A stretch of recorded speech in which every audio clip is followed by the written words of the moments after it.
जय श्री श्याम।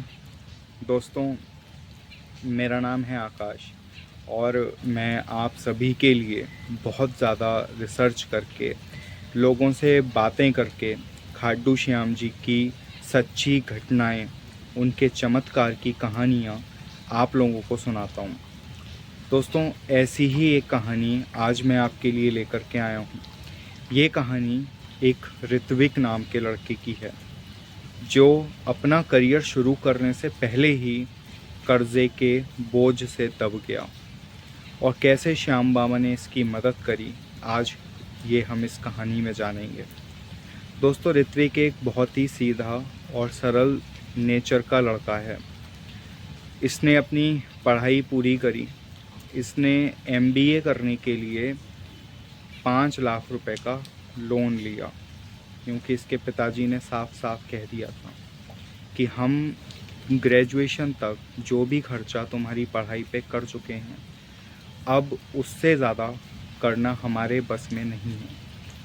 या तो तुम नौकरी कर लो और या तुम एमबीए कर लो, लेकिन हम तुम्हें लोन तो दिलवा देंगे, पर वो लोन चुकाना तुम्हें ही पड़ेगा, क्योंकि उस लोन को चुकाने के लिए हमारे पास पैसा बिल्कुल भी नहीं है। ऋत्विक को कुछ बाहर के लोगों ने समझा दिया था कि अगर तू एमबीए कर लेगा तो तेरी ज़िंदगी बन जाएगी, 60-70 हज़ार रुपये तो तू बड़े आराम से कमा लेगा। ये उसके कुछ चाहने वालों ने, कुछ रिश्तेदारों ने, कुछ दोस्तों ने, कुछ ऐसे सलाहकारों ने जिन्होंने शायद खुद भी ऐसी चीज़ें नहीं करी, उन्होंने ऋत्विक को ऐसी सलाह दी। सलाह मान करके ऋत्विक ने अपने घर वालों की एक ना सुनी। ऋत्विक ज़िद पे अड़ गया कि मुझे बड़े कॉलेज से, बड़े शहर से एमबीए करना ही करना है। उस कॉलेज की फ़ीस बहुत ज़्यादा थी। माँ बाप ने लोन अप्लाई करवा दिया। ऋत्विक ने 5 लाख रुपए का लोन ले लिया। लोन की कंडीशन ये थी कि उसको पढ़ाई के दौरान, यानी कि 2 साल तक, एक भी रुपए लोन का पे नहीं करना था।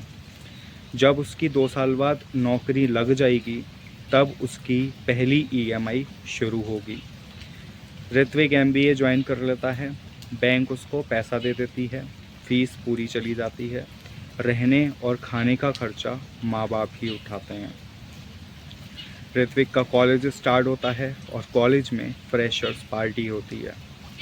डिस्ट्रैक्शंस तो दोस्तों देखो हर जगह होती हैं, आप चाहें किसी भी फील्ड में क्यों ना जाओ, हर जगह डिस्ट्रैक्शंस हैं। फ्रेशर्स पार्टी में जो बड़े घर के बच्चे होते हैं, बहुत बढ़िया कपड़े पहन करके आते हैं, बड़ी बड़ी गाड़ियों से आते हैं। ये सब देख करके ऋत्विक का मन भी करने लगता है कि मैं भी अच्छे ब्रांडेड कपड़े पहनूं। ये घर से पैसे मंगवाता है अच्छे कपड़े ख़रीदने के लिए। फ्रेशर्स पार्टी में बहुत ज़्यादा इन्जॉयमेंट होता है और ये भी सब के रंग में रंग जाता है। जैसे जैसे दिन आगे बढ़ते हैं, ये पढ़ाई तो करता है, लेकिन सिर्फ उतनी जिससे ये एग्ज़ाम्स में पास हो सके। कुछ बाहर के इंडस्ट्रियलिस्ट लोग भी आते हैं और जो लोग इसको ये भी समझा देते हैं कि जो तुम पढ़ रहे हो, ये प्रैक्टिकल लाइफ में कहीं भी काम नहीं आने वाला। जब तुम नौकरी करने जाओगे तब दुनिया अलग ही होगी। ये बात बताई तो सब बच्चों को गई, लेकिन इसके मन पे कुछ ज़्यादा ही बैठ गई। इसको ऐसा लगने लगा कि मैं जो पढ़ रहा हूँ, जब ये किसी काम ही नहीं आएगा, तो मैं क्यों ना सिर्फ उतना ही पढूं जितना मुझे एग्ज़ाम पास करने के लिए पढ़ना ज़रूरी है। दोस्तों, ये सोच बिल्कुल गलत है, ऐसा कभी नहीं सोचना चाहिए। सोचो, अगर आप 2+2 4 ना पढ़े होते, अगर आप थियोरेटिकली नहीं पढ़े होते, तो आज आप दुकान पे जब हिसाब किताब करोगे, कुछ सामान ख़रीदोगे, तो ये एडिशन, सब्सट्रैक्शन, डिवीज़न, मल्टीप्लिकेशन, ये सब कैसे कर पाओगे? तो जो किताबों में लिखा है उसका प्रैक्टिकल लाइफ में इम्पैक्ट तो होता है, और हमें हमेशा किताबी नॉलेज इसी मकसद से पढ़नी चाहिए कि हम उसका अपनी प्रैक्टिकल लाइफ में इस्तेमाल कैसे कर सकते हैं। ना कि ये सोच लेना चाहिए कि प्रैक्टिकल लाइफ तो बिल्कुल अलग ही है, हम जो पढ़ रहे हैं वो बिल्कुल बेकार है। ऐसा कभी नहीं सोचना चाहिए। ऋत्विक को 2 साल तक एक भी ईएमआई तो पे करनी नहीं थी, तो वो ये भूल ही गया कि कॉलेज पास आउट करने के बाद उसको ईएमआईज़ भी पे करनी है।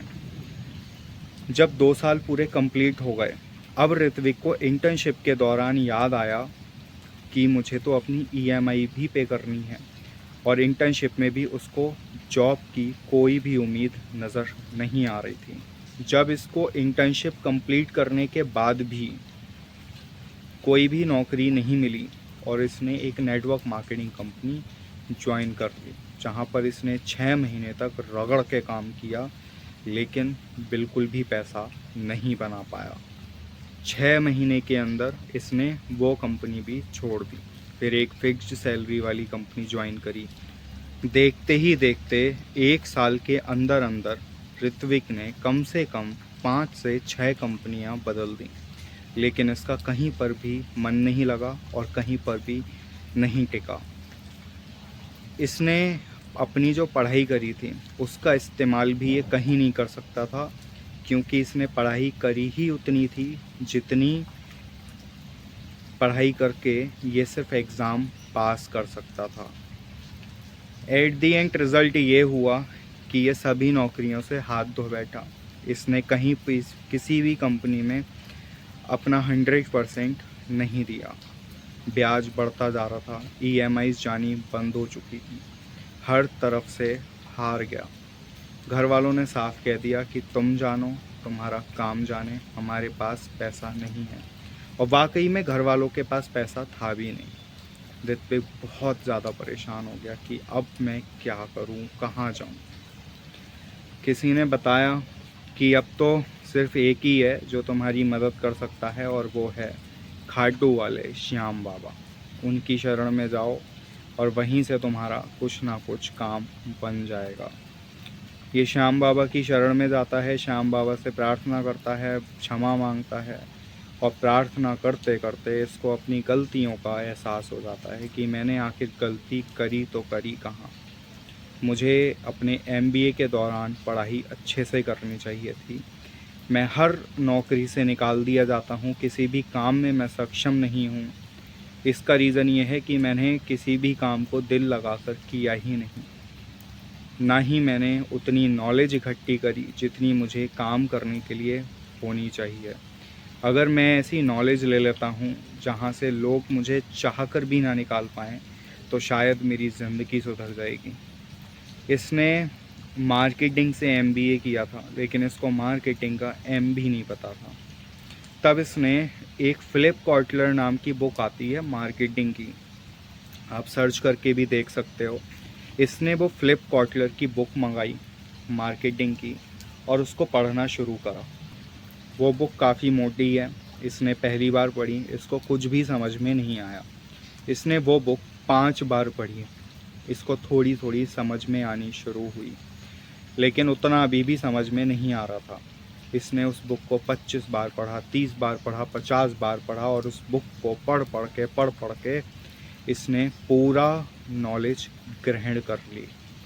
अब इसके अंदर जो कॉन्फिडेंस का लेवल था वो बहुत ही ज़्यादा हाई था। इसके पास एमबीए की डिग्री थी, और प्लस अब मार्केटिंग की इसके पास ऐसी नॉलेज थी जो 90% लोगों के पास नहीं होती है।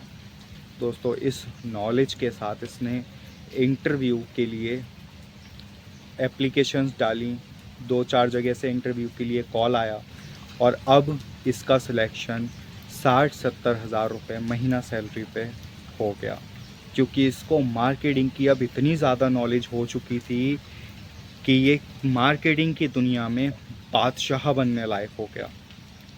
दोस्तों, हम हमेशा रिज़ल्ट के पीछे भागते हैं, जबकि हमें रिज़ल्ट के पीछे नहीं, नॉलेज के पीछे भागना चाहिए। जब हम नॉलेज के पीछे भागेंगे तो रिज़ल्ट पीछे पीछे हमारे भागेगा। जय श्री श्याम, जय श्री कृष्णा, राधे राधे।